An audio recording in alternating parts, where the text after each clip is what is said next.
السلام علیکم ګرانو ملګرو د سیټه به تاسو ته ښکاري ګل چاهت د شیخ شفیع الله لیکور ته ورغلی ده او د شفیع الله د پلار نه معافي غواړي.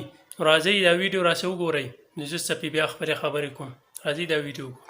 جی السلام علیکم گران مینه والو زم ګل چاهت او دا ټایم ما سره شیخ پلار کلوش بچا اولاد دی ماشاءالله ډیر ښه انسان دی ډیر زبردست انسان دی الله پاک دې آرام هر چاله ورکړي. موږ د دې پورته د شیخ په مسله کې موږ څه شور شرابه کړي دا زموږ مشر دی موږ دې معافي غواړو. وی کمانګې مات شو او کمات نشو خو ټنګې لاړو.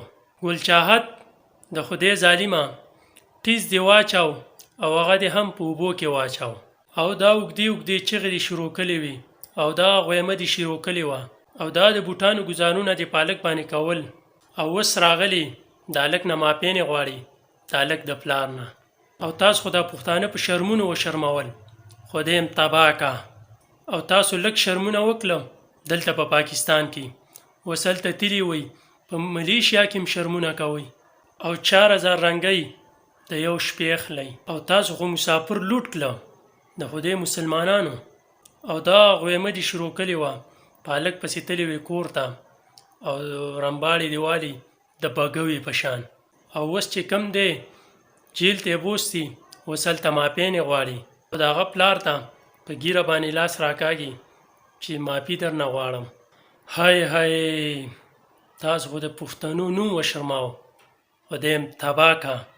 یار پښتنو داسې تنګ کوي داسې تنګ کوي په ملیشیا کې چې په 24 غنټو کې دننه دی پیته پاکستان ته راشي دونه پریشانه کوي دومره تنګ کوي او چې د کم یو مسافر په دیره کې دا ګل چاهت یا سنبل خټک ولیده بس ویډیوګانې ترې کوئ او بس بیا یې موږ ته په واتساپ رالیږئ بیا به اوس مخکې موږ ګورو.